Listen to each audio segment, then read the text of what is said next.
100% nobody is going to form a majority government in 2026. இது option ஏவா இருக்கு.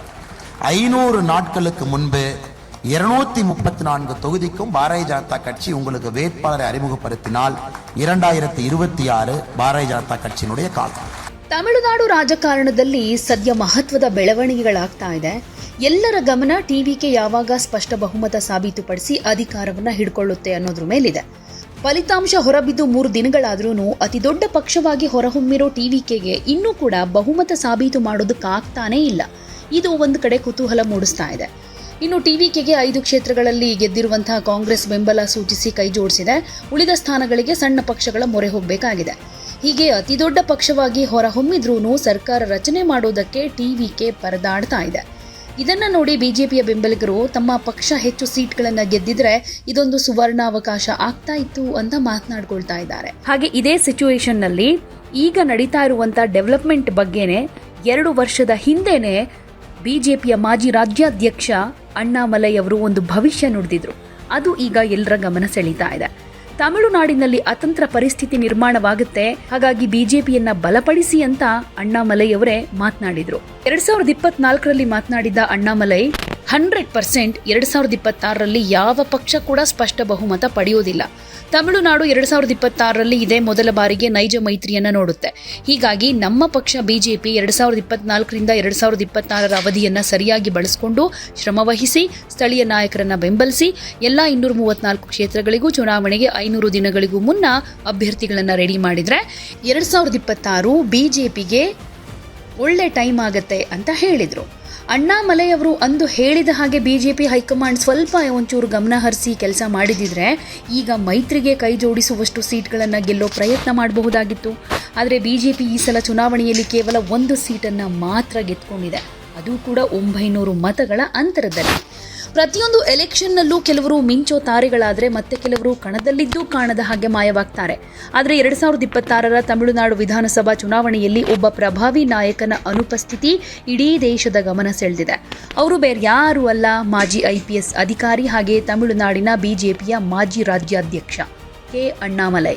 ದ್ರಾವಿಡ ರಾಜಕಾರಣದ ಭದ್ರಕೋಟೆಯಲ್ಲಿ ಬಿಜೆಪಿಗೆ ಹೊಸ ಭರವಸೆಯನ್ನು ಮೂಡಿಸಿದ್ದ ಅಣ್ಣಾಮಲೈ ಅವರನ್ನ ಈ ಸಲ ಅಭ್ಯರ್ಥಿಗಳ ಪಟ್ಟಿಯಿಂದಾನೇ ಹೊರಗಿಡಲಾಗಿತ್ತು.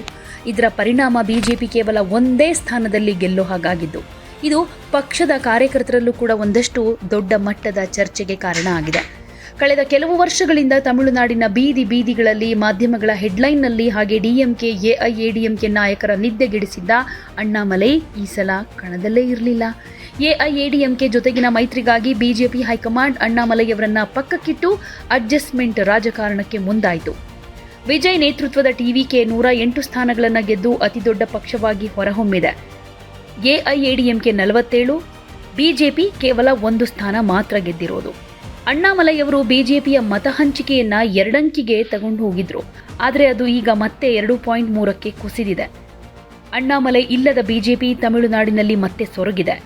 2020ರಲ್ಲಿ ಕರ್ನಾಟಕದ IPS ಹುದ್ದೆಗೆ ರಾಜೀನಾಮೆ ಕೊಟ್ಟು ಬಿಜೆಪಿ ಸೇರಿದ್ದ ಅಣ್ಣಾಮಲೈ ಅತಿ ಕಡಿಮೆ ಅವಧಿಯಲ್ಲೇ ತಮಿಳುನಾಡು ಬಿಜೆಪಿಯ ಅಧ್ಯಕ್ಷರಾಗ್ತಾರೆ. ಯುವ ಸಮೂಹದೊಂದಿಗೆ ಅವರು ಮಾಡಿಕೊಂಡ ಕನೆಕ್ಷನ್, ಭ್ರಷ್ಟಾಚಾರದ ವಿರುದ್ಧದ ಅವರ ಎನ್ ಮನ್ ಎನ್ ಮಕ್ಕಳ್ ಪಾದಯಾತ್ರೆ ಬಿಜೆಪಿಗೆ ತಮಿಳುನಾಡಿನಲ್ಲಿ ಸ್ವತಂತ್ರ ಅಸ್ತಿತ್ವ ನೀಡೋ ಹಾಗೆ ಮಾಡಿತ್ತು. ಆದರೆ ಎಐಎಡಿಎಂಕೆ ನಾಯಕರಾದ CN ಅಣ್ಣಾದೊರೈ ಮತ್ತು ಜಯಲಲಿತಾ ಅವರ ವಿರುದ್ಧ ಅಣ್ಣಾಮಲೈ ಕೊಟ್ಟ ಹೇಳಿಕೆಗಳು ಮೈತ್ರಿ ಮುರಿಯೋದಕ್ಕೆ ಕಾರಣ ಆಯಿತು. ಬಿಜೆಪಿ ಹೈಕಮಾಂಡ್ 2026ರ ಚುನಾವಣೆಗೆ ಮೈತ್ರಿ ಅನಿವಾರ್ಯ ಅಂತ ಭಾವಿಸಿ 2025ರ ಏಪ್ರಿಲ್ನಲ್ಲಿ ಅಣ್ಣಾಮಲೈ ಅವರನ್ನ ಅಧ್ಯಕ್ಷ ಸ್ಥಾನದಿಂದ ಕೆಳಗಿಳಿಸಿ ನೈನಾರ್ ನಾಗೇಂದ್ರನ್ ಅವರಿಗೆ ಜವಾಬ್ದಾರಿ ಕೊಡಿತು. ಇದು ಅಣ್ಣಾಮಲೈ ಬೆಂಬಲಿಗರಿಗೆ ಭಾರಿ ಅಸಮಾಧಾನ ತಂದಿತ್ತು. ನನ್ನ ಮಣ್ಣಿನಲ್ಲಿ ವಂಶ ಪಾರಂಪರ್ಯ ರಾಜಕಾರಣಕ್ಕೆ ಜನ ಬ್ರೇಕ್ ಹಾಕಿದ್ದಾರೆ ಅಂತ ಚುನಾವಣಾ ಕಣದಿಂದ ಹೊರಗಿದ್ರು ಅಣ್ಣಾಮಲೈ ಅವರು ಸ್ಟಾರ್ ಪ್ರಚಾರಕರಾಗಿ ಪಕ್ಷದ ಪರ ದುಡಿದಿದ್ರು. ಚುನಾವಣಾ ಫಲಿತಾಂಶ ಪ್ರಕಟವಾದ ಮೇಲೆ ಎಕ್ಸ್ನಲ್ಲಿ ಒಂದು ಪೋಸ್ಟ್ ಮಾಡಿದ್ದ ಸಿಂಗಂ, ತಮಿಳುನಾಡಿನ ಜನರು ಹಣಕ್ಕೆ ಮತ ಮಾರಿಕೊಳ್ಳದೆ ಮತ್ತು ವಂಶ ಪಾರಂಪರ್ಯ ರಾಜಕಾರಣದ ವಿರುದ್ಧ ಒಂದೇ ಧ್ವನಿಯಲ್ಲಿ ತೀರ್ಪು ಕೊಟ್ಟಿದ್ದಾರೆ. ರಾಜಕಾರಣದಲ್ಲಿ ಈ ಬದಲಾವಣೆ ತಂದ ನಟ ವಿಜಯ್ ಅವರಿಗೆ ಅಭಿನಂದನೆಗಳು ಅಂತ ಮಾರ್ಮಿಕವಾಗಿ ಪ್ರತಿಕ್ರಿಯೆ ಕೊಟ್ಟಿದ್ರು. ರಾಜಕೀಯ ವಿಶ್ಲೇಷಕರ ಪ್ರಕಾರ ಬಿಜೆಪಿ ಅಣ್ಣಾಮಲೈ ಅವರಂತಹ ಕ್ರಾಂತಿಕಾರಿ ನಾಯಕನನ್ನ ಬಳಸಿಕೊಳ್ಳುವಲ್ಲಿ ಸೋತಿದೆ. ಎಐಎಡಿಎಂಕೆ ಜೊತೆ ಮೈತ್ರಿ ಮಾಡಿಕೊಂಡ್ರೂ ಬಿಜೆಪಿಗೆ ಸಿಕ್ಕಿದ್ದು ಕೇವಲ 1 ಸ್ಥಾನ. ಅಣ್ಣಾಮಲೈ ಅವರನ್ನ ಕಣಕ್ಕಿಳಿಸಿದಿದ್ರೆ ಬಿಜೆಪಿ ಕನಿಷ್ಠ ತನ್ನ ಮತ ಹಂಚಿಕೆಯನ್ನಾದರೂ ಉಳಿಸಿಕೊಳ್ಬಹುದಾಗಿತ್ತು ಅಂತ ಹೇಳ್ತಾ ಇದ್ದಾರೆ. ಹಾಗೆಯೇ ಅಣ್ಣಾಮಲೈಯವರ ಕಟುಶೈಲಿಯ ರಾಜಕಾರಣ ಮತ್ತು ಸಂಪ್ರದಾಯಬದ್ಧ ದ್ರಾವಿಡ ಪಕ್ಷಗಳ ವಿರುದ್ಧದ ಸಮರ ಬಿಜೆಪಿಯನ್ನ ಬೆಳೆಸಿತ್ತು. ಆದರೆ ದೆಹಲಿಯ ಬಿಜೆಪಿ ನಾಯಕರು ಅಲ್ಪಕಾಲದ ಮೈತ್ರಿಗಾಗಿ ಅಣ್ಣಾಮಲೈಯವರನ್ನ ನೇಪಥ್ಯಕ್ಕೆ ಸರಿಸಿದ್ದು ತಮಿಳುನಾಡಿನಲ್ಲಿ ಪಕ್ಷದ ಬೆಳವಣಿಗೆಗೆ ಮಾರಕ ಆಯಿತು ಅಂತ ಹೇಳ್ತಿದ್ದಾರೆ. ಸದ್ಯಕ್ಕೆ ಅಣ್ಣಾಮಲೈಯವರು ಪಕ್ಷದ ಸಾಮಾನ್ಯ ಕಾರ್ಯಕರ್ತನಾಗಿ ಕೆಲಸ ಮಾಡೋದಾಗಿ ಹೇಳ್ಕೊಂಡಿದ್ದಾರೆ. ಆದರೆ ಅವರ ಅಭಿಮಾನಿಗಳು ಮತ್ತು ಯುವ ಮತದಾರರು ಅಣ್ಣಾಮಲೈಯವರೇ ಬಿಜೆಪಿಯ ಮುಂದಿನ ಮುಖ ಅಂತ ನಂಬಿಕೊಂಡಿದ್ದಾರೆ. 2026ರ ಫಲಿತಾಂಶ ಬಿಜೆಪಿಗೆ ಒಂದು ಪಾಠ ಆಗಿದೆ. ಹಾಗೆ ಮೈತ್ರಿಗಳು ಸ್ಥಾನಗಳನ್ನು ತಂದುಕೊಡಬಹುದು, ಆದರೆ ಜನಪ್ರಿಯ ನಾಯಕರು ಮಾತ್ರ ಪಕ್ಷದ ತಳಹದಿಯನ್ನ ಗಟ್ಟಿ ಮಾಡೋದಕ್ಕೆ ಸಾಧ್ಯ. ಅಣ್ಣಾಮಲೈ ಅವರ ರಾಜಕೀಯ ಜೀವನದ 2ನೇ ಅಧ್ಯಾಯ ಹೇಗಿರುತ್ತೆ ಅನ್ನೋದನ್ನ ಕಾಲವೇ ಉತ್ತರಿಸಬೇಕು. ಆದರೆ ತಮಿಳುನಾಡಿನಲ್ಲಿ ಅಣ್ಣಾಮಲೈಯವರನ್ನ ಬಿಜೆಪಿ ಸರಿಯಾಗಿ ಬಳಸ್ಕೊಳ್ಳಿಲ್ಲ. ಒಂದು ವೇಳೆ ಬಳಸ್ಕೊಂಡಿದ್ದೇ ಆದರೆ ಇವತ್ತು ಬಿಜೆಪಿಗೆ ಕೇವಲ 1 ಸ್ಥಾನದಲ್ಲಿ ಗೆಲ್ಲುವಂತಹ ಪರಿಸ್ಥಿತಿ ಬರ್ತಾ ಇರಲಿಲ್ಲ.